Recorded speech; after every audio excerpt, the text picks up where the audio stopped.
प्यारे बच्चों, कैसे हैं आप। उम्मीद करती हूँ कि आप अपने घर में स्वस्थ होंगे, प्रसन्न होंगे और थोड़ा सा पढ़ाई में ध्यान लगा रहे होंगे। तो चलिए शुरू करते हैं हम अपना आज का पाठ। जैसा कि आपको पता है कि हम अपना अलंकार का जो विषय है उसको हम पढ़ रहे हैं। इसी कड़ी में हम आज बात करते हैं अर्थालंकार की। अर्थालंकार की परिभाषा मैंने आपको बताई थी, अब दोबारा से बता देती हूँ। जहां पर जिन काव्य पंक्तियों में जो चमत्कार है वो शब्द पर आधारित न होकर उसके अर्थ पर होता है, वहां पर हम कहते हैं अर्थालंकार। अर्थालंकार में बहुत सारे अलंकार आते हैं, उनमें से हम कुछ प्रमुख अलंकारों के बारे में बात करेंगे।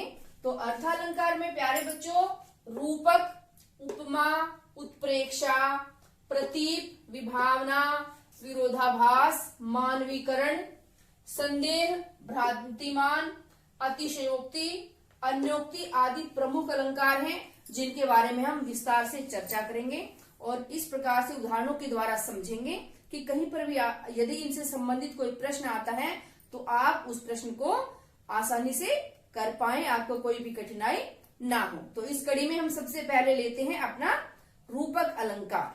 ठीक है, तो रूपक अलंकार को पढ़ने से पहले कुछ 3-4 बातें हैं जो आपको ध्यान में रखनी आवश्यक है। बिल्कुल सामान्य सी बातें हैं, ध्यान से पढ़ेंगे तो आपको आसानी से याद हो जाएंगी। उपमान, उपमेय, समान धर्म और वाचक शब्द, ये 4 बातें हैं जो आपको ध्यान रखनी है। प्यारे बच्चों, उपमान शब्द का अर्थ है जिस वस्तु या प्राणी की तुलना की जाती है। जैसे कि किसी सुंदर स्त्री के मुख की तुलना की जाती है, किससे तुलना की जाती है? चंद्रमा से। तो जिसकी तुलना की जाती है, जैसे सुंदरी की तुलना की जाती है, जिसकी तुलना की जाती है उसको कहते हैं हम उपमान। और जिससे तुलना की जाती, किसी प्रसिद्ध वस्तु से या प्रसिद्ध व्यक्ति से, किसी प्रसिद्ध जो चीज है उससे तुलना की जाती है, उस प्रसिद्ध चीज को कहते हैं उपमेय। तो उपमेय से तुलना की जाती है उपमान की। ठीक है, और समान धर्म, जिस समानता के कारण दोनों की, जैसे हम चंद्रमा और मुख की बात करें तो दोनों में जो समानता है वह सुंदरता, उनकी सुंदरता के कारण, उनकी आभा के कारण तुलना की जाती है। तो जो उन दोनों के अंदर समानता है उसको हम कहते हैं समान धर्म। ठीक है, अगला है वाचक शब्द, जिन शब्दों के द्वारा उपमेय और उपमान की समानता दर्शाई जाती है, जिन शब्दों के द्वारा, उनको हम कहते हैं वाचक शब्द। छोटी छोटी सी बातें हैं, आपको आसानी से समझ में आ जाएंगी और इन्हीं शब्दों का हम बार बार प्रयोग करेंगे, तो इसलिए इनको ध्यान से आप समझ लें। ठीक है, तो चलिए रूपक अलंकार की परिभाषा हम देख लेते हैं। जहां अत्यंत समान धर्मिता होने से उपमेय उपमान में अभेद आरोपण किया जाता है, वहां रूपक अलंकार होता है। प्यारे बच्चों, अत्यंत समान धर्मिता, अत्यंत का अर्थ है बहुत ज्यादा, बहुत अधिक। समान धर्मिता, समान धर्मिता का अर्थ है प्यारे बच्चों उपमेय और उपमान में बहुत ज्यादा समानता। समान धर्मिता का अर्थ है समानता होने के कारण उपमेय और उपमान में अभेद आरोपण किया जाता। अभेद का मतलब है भेद रहित, जिसमें किसी प्रकार की कोई भिन्नता नहीं है, दोनों को बिल्कुल समान समझ लिया जाता है, वहां पर होता है हमारा रूपक अलंकार। आइए इस बात को उदाहरणों के द्वारा हम समझ लेते हैं। पहला उदाहरण है, पायो जी मैंने राम रतन धन पायो। पायो जी मैंने राम रतन धन पायो। राम रूपी रतन, जो हमारे रतन होते हैं, हीरे मोती, लाल जवाहर, नीलम पुखराज, ये सारे रत्न होते हैं हमारे। तो यहाँ पर कहा है राम रूपी रतन, राम और रतन दोनों को समान मान लिया गया। राम को एक रतन के समान, जो दुर्लभ है, अनमोल है, उसके समान राम को मान लिया गया है, तो इसलिए यहाँ पर हमारा रूपक अलंकार है। दूसरा है, शशि मुख पर घूंघट डाले, आंचल में दीप छिपाए, जीवन की गोधुली में कौतूहल से तुम आए।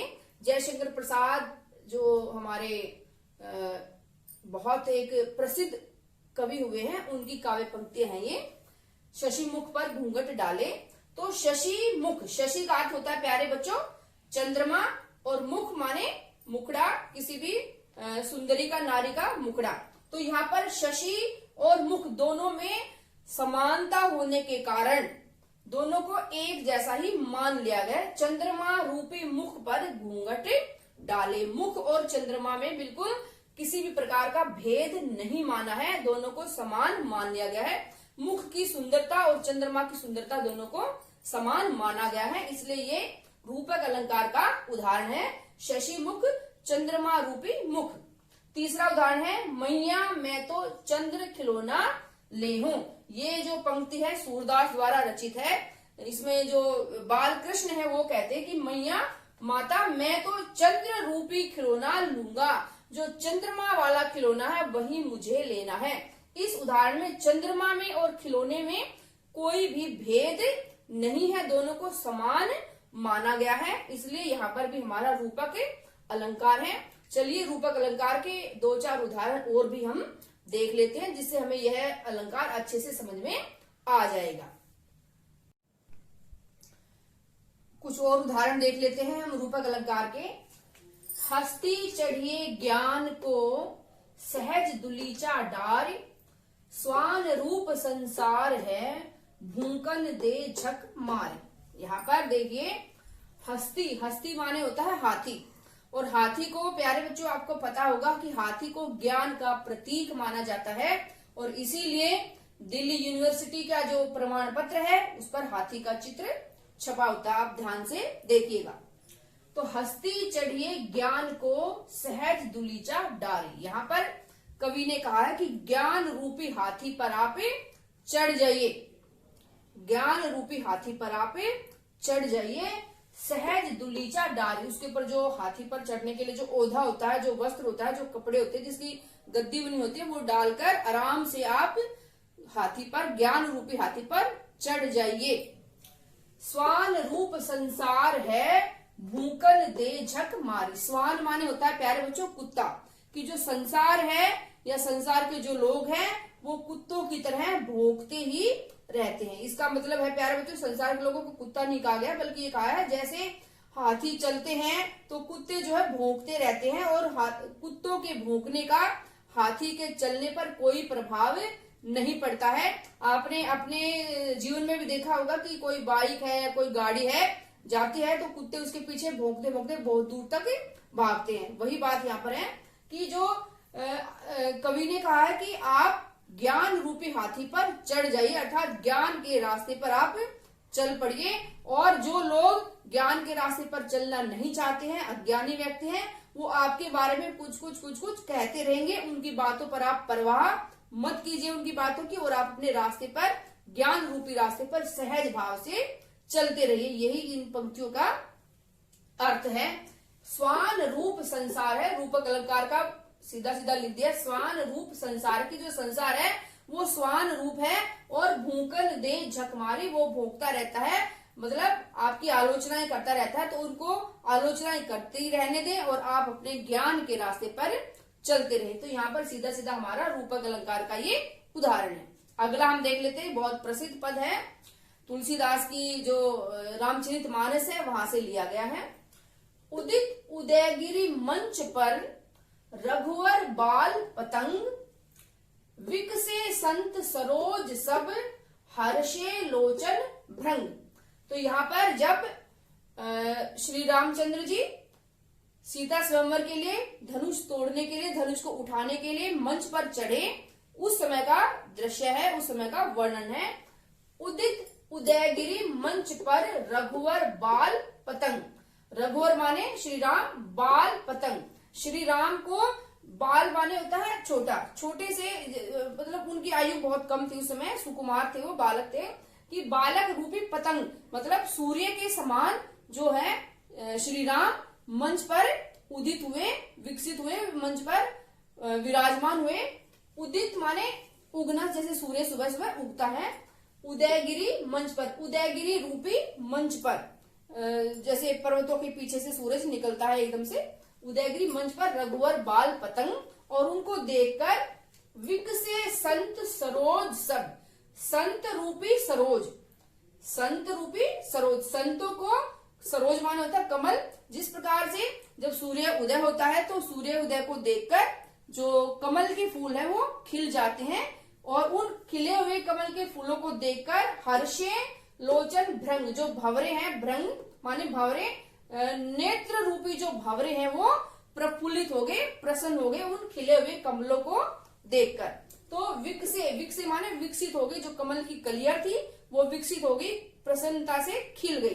तो विकसे संत सरोज सब, संत रूपी कमल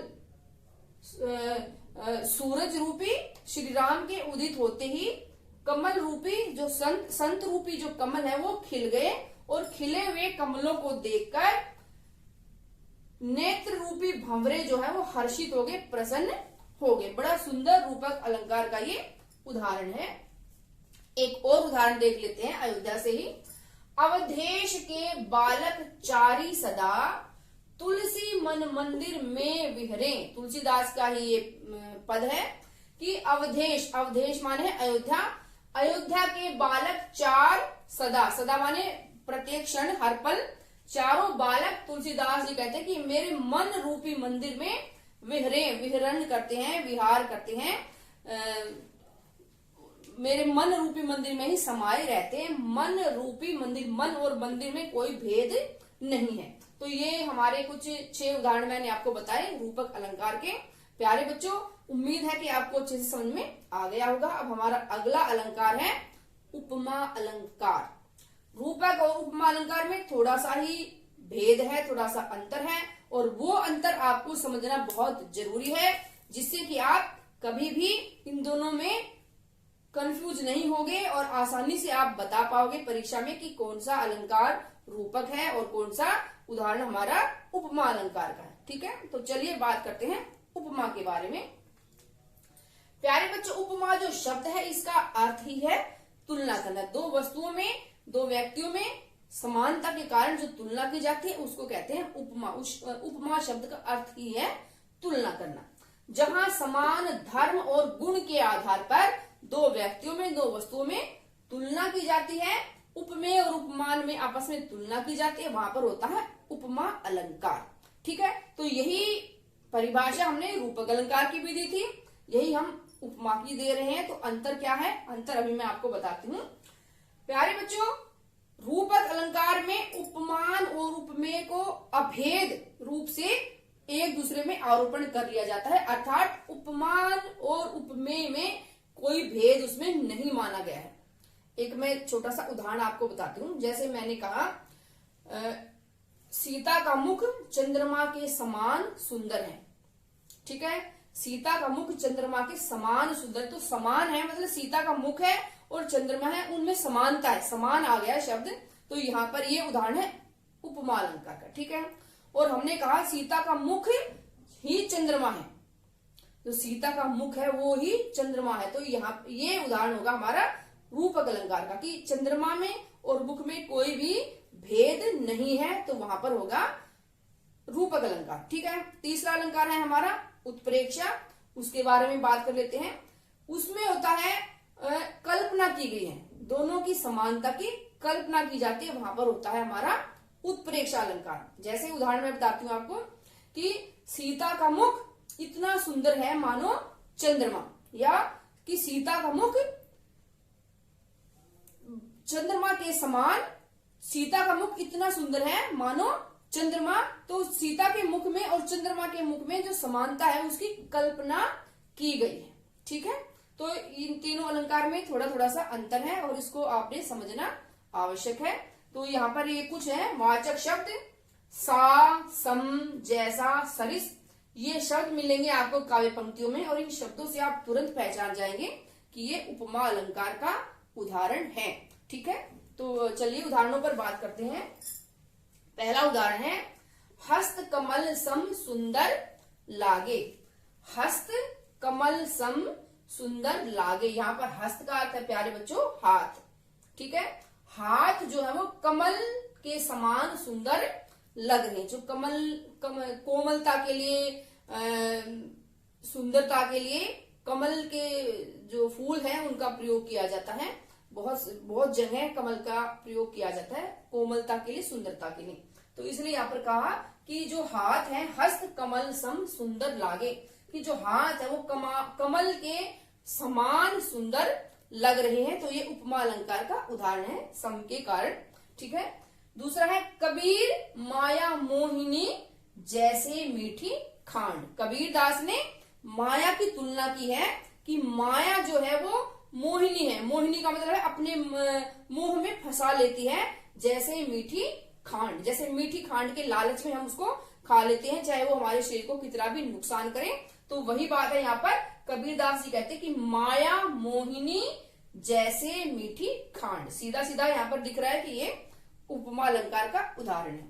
अगला है मुख बाल रवि सम लाल होकर ज्वाला सा बोधित हुआ, कि जो मुख है, जब मुख जो हमारा क्रोध के कारण मुख लाल हो जाता है तो उसके बारे में कहा है कि मुख जो है बाल रवि सम, जब सूरज उगता है और जब सूरज छुपता है तो उस समय उसका आकार बड़ा होता है और उसका रंग लाल होता है। ठीक है। तो वही बात है कि मुख बाल रवि सम, बाल रवि जब सूर्य उदित होता है तो उसके समान लाल होकर ज्वाला सा बोधित हुआ, ज्वाला की तरह चमकने लगा। तो ये यहाँ पर दो हमारे उपमा अलंकार के उदाहरण है। एक उदाहरण के अंदर दो बार उपमा अलंकार आया है। ठीक है। ये जो चौथा उदाहरण है ये बहुत सारे प्रतियोगी परीक्षाओं में भी आता है और हर जगह उपमा अलंकार के रूप में ये मिलेगा आपको, तो इसलिए इस पर थोड़ा सा ध्यान दे देते हैं। हाय फूल सी कोमल बच्ची हुई राख की थी ढेरी। किसी बच्ची की मृत्यु पर करुणा के स्वर में ये पंक्ति कही गई है कि हाय फूल सी कोमल बच्ची, की फूल जैसी कोमल जो बच्ची थी अब मृत्यु के उपरांत वो राख की ढेरी बन गई है। तो यहाँ पर भी फूल सी, फूल जैसी, तो ये उपमा अलंकार का उदाहरण है। अगला है वह नव नलिनी से नयन वाला कहाँ है। नव नलिनी, नलिनी का एक फूल होता है और नव का मतलब जो नया नया अभी भी खिला है, तो नव नलिनी से नयन वाला कहाँ है। ठीक है। नलिनी के फूल से नयन की तुलना की गई है, तो इसलिए यहाँ पर से शब्द आने से भी उपमा अलंकार है। प्यारे बच्चों, उपमा अलंकार का एक और बहुत प्रसिद्ध उदाहरण है जो अभी यहाँ पे स्थान का अभाव है, वैसे मैं आपको बता देती हूँ। पीपर पात सरिस मन डोला। पीपर पात सरिस मन डोला। सरिस शब्द से सीधा स्पष्ट है कि उपमा अलंकार का उदाहरण है। पीपर माने होता पीपल के पत्ते के समान मेरा मन डोल गया। पीपल का पत्ता जो है वो ऐसे एकदम से हिल जाता है और इसीलिए कहा है कि मन भी चंचल होता है, मन की गति भी चंचल है और पीपल का पत्ता भी एक पल में ही पलट जाता है। तो उसका उदाहरण है उपमा अलंकार का बहुत सुंदर, बहुत प्यारा। पीपर पात सरिस मन डोला। पीपल के पत्ते के समान मेरा मन डोल गया, हिल गया या विचलित हो गया, एक स्थान पर अडिग नहीं रहा। तो उम्मीद करती हूँ कि रूपक और उपमा अलंकार आपको अच्छे से समझ में आ गया होगा। अब हम बात करेंगे उत्प्रेक्षा अलंकार के बारे में। उत्प्रेक्षा अलंकार, जहां पर अत्यंत समानता के कारण उपमेय और उपमेय में उपमान में उपमेय की संभावना व्यक्त की जाती है। मतलब उपमेय और उपमान में बहुत ज्यादा समानता के कारण संभावना व्यक्त की जाती है, वहां पर होता है हमारा उत्प्रेक्षा अलंकार। प्यारे बच्चों, रूपक अलंकार में उपमेय और उपमान में अभेद समानता मानी जाती है, मतलब उनमें किसी भी प्रकार का कोई भेद नहीं माना जाता। उपमा अलंकार में उपमेय और उपमान में समानता मानी जाती है कि वह चंद्रमा जैसा है, चंद्रमा सा है। ठीक है। और उत्प्रेक्षा अलंकार में संभावना व्यक्त की जाती है कि जैसे उदाहरण के लिए हम कहें कि सीता का मुख इतना सुंदर है मानो चंद्रमा हो। ठीक है। तो इसके उदाहरणों के द्वारा हम अच्छे से और ज्यादा समझ लेते हैं। पहला उदाहरण है हमारा, बहुत ही महत्वपूर्ण उदाहरण है प्यारे बच्चों, बिल्कुल ध्यान से आपको इसको समझना है। उस काल मारे क्रोध के तन कांपने उसका लगा, मानो हवा के जोर से सोता हुआ सागर जगा। प्यारे बच्चों, रौद्र रस के उदाहरण में भी हम इन पंक्तियों को लेते हैं और प्रसंग है महाभारत का, जब अभिमन्यु की मृत्यु हो जाती है, अभिमन्यु को घेर कर चक्रव्यूह में फंसाकर मार दिया जाता है। तो उसकी मृत्यु का समाचार सुनकर और यह सुनकर कि किस प्रकार से उसको कई कई महारथियों ने मिलकर उसका वध किया है, अर्जुन की जो दशा हुई उसका वर्णन इन पंक्तियों में है। उस काल मारे क्रोध के, उस समय, काल माने समय, उस समय क्रोध के कारण उसका तन कांपने लगा, अर्जुन का तन कांपने लगा क्रोध के कारण। मानो, मानो मतलब कि ऐसा लग रहा था जैसे हवा के जोर से सोता हुआ सागर जगा। जैसे जो सागर बिल्कुल शांत निश्चल भाव से सो रहा है, सो रहा का मतलब उसकी लहरें बिल्कुल शांत हैं और एकदम बहुत तेज हवा से लहरों में बवंडर आ जाता है, बहुत तेज तेज लहरें उछलने लगती हैं, उठने लगती हैं। ऐसी दशा किसकी हो गई है? अर्जुन की। ठीक है, तो इसलिए मानो शब्द का प्रयोग है, इसलिए यहाँ पर उत्प्रेक्षा अलंकार का ये उदाहरण है। ठीक है, अगला हमारा उदाहरण है, जान पड़ता नेत्र देख बड़े बड़े, हीर को में गोल नीलम हैं जड़े। यहाँ पर कोई वाचक शब्द नहीं है इन पंक्तियों में, परंतु उत्प्रेक्षा अलंकार का ही ये उदाहरण है। देखिए कैसे है, जान पड़ता नेत्र देख बड़े बड़े, जो बड़े बड़े सुंदर सुंदर नेत्र हैं, नेत्र माने नैन, आंखें, उनको देखकर ऐसा लग रहा है, मानो शब्द यहाँ पर लिखा हुआ नहीं है लेकिन वो अप्रत्यक्ष रूप से यहाँ पर है, जैसे कि मानो हीर को में गोल नीलम है जड़े। हीरक मतलब आंख, जो पूरी आंख है उसको हीरा माना है और जो आंखों की पुतलियां हैं उनको माना है जैसे कि नीलम, हीरों में नीलम जड़े हुए हैं, हीरे की आंखों में जैसे कि नीलम की रूपी, नीलम मानो नीलम जैसी पुतलियां इसमें हीरे की आंखों में जड़ी हुई हैं। ठीक है, तो यहाँ पर भी हमारा उत्प्रेक्षा अलंकार है। अगला अलंकार, अगला उदाहरण देखिए, लट लटकनी मनु मत मधुपगण, मादक मधु ही पिए। लट माने होता है प्यारे बच्चों, जो बालों की एक लट होती है जो मुखड़े पे ऐसे सुंदरियां डाल लेती हैं कि सौंदर्य हमारा उससे द्विगुणित हो जाता है, बढ़ जाता है। तो उस लट के बारे में बात कही गई है। लट लटकनी, जो मुख पर एक लट बालों की लटक रही है, मानो, उस लट के बारे में कहा है कि मानो मत मधुपगण। मधुप माने होता है बच्चों भंवरे, गण माने बहुत सारे, मधुपगण मादक मधुही, मधुही माने अमृत, मत माने बोराए हुए, बावले जो हो गए हैं भंवरे, मादक रस पीपीगर, मधुर रस पीपीगर, अमृत रस पीपीगर।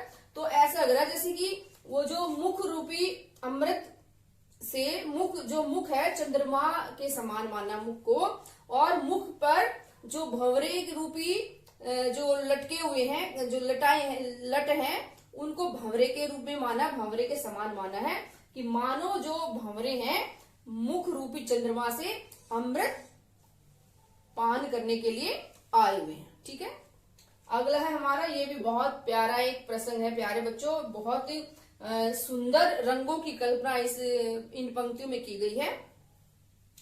सोहत ओढ़े पीत पट, श्याम सलोने गात, मनो नीलमणि शैल पर, आतप पर्यो प्रभात। सोहत ओढ़े पीत पट, जो श्याम है, आपको पता है कि उनका सांवला रंग है श्री कृष्ण का, तो श्याम सलोने गात, गात माने शरीर, श्याम का, श्री कृष्ण का सलोना सांवला गात है, शरीर है, और वो सोए हुए हैं।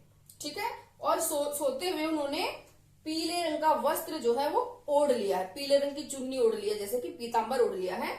ओढ़े, सोहत माने सोए हुए हैं, ओढ़े पीत पट, पीला पट माने वस्त्र, जो श्याम वर्ण श्री कृष्ण है वो पीतांबर ओढ़कर, पीले रंग का वस्त्र ओढ़कर लेटे हुए हैं। ठीक है, तो उनको लेटे हुए देखकर ऐसा लग रहा है मानो नीलमणि शैल पर, शैल माने होता पर्वत, नीलमणि पर्वत पर, नीले रंग के पर्वत पर मानो आतप परो प्रभात। प्रभात माने होता है प्यारे बच्चों जो सुबह सुबह प्रभात का समय होता है, जो बिल्कुल जब सुबह सुबह सूरज निकलता है उस समय जैसे कि सूरज की पीली रोशनी है, वो नीले पर्वत पर, नीलमणि पर्वत पर पीली रोशनी पड़ी हुई है और जैसे वो चमक रहा है ऐसे ही श्री कृष्ण का गात, श्री कृष्ण का शरीर पीले वस्त्र के अंदर से चमक रहा है।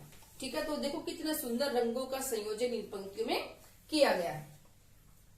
अगला है, ये आपने भी सुना होगा बहुत बार, लंबा होता ताड़ का वृक्ष जाता, मानो नभ को छूना चाहता तुरंत ही। ठीक है, जो एक ताड़ का वृक्ष है वो इतना लंबा हो गया है, उस लंबे ताड़ के वृक्ष को उसकी लंबाई को समझाने के लिए यहाँ पर कहा गया है कि लंबा होता ताड़ का वृक्ष जाता, कि जो ताड़ का वृक्ष है वो दिन प्रतिदिन लंबा होता जा रहा है, ऐसा लग रहा है उसको देखकर, मानो वो आसमान को छूना चाहता हो तुरंत ही, कि जल्दी ही वो आसमान को छूना चाहता है। उसकी लंबाई के ऊपर ये बात कही गई है। अगला है हमारा, पद्मावती सब सखी बुलाई, मनहू फुलवारी सबे चली आई।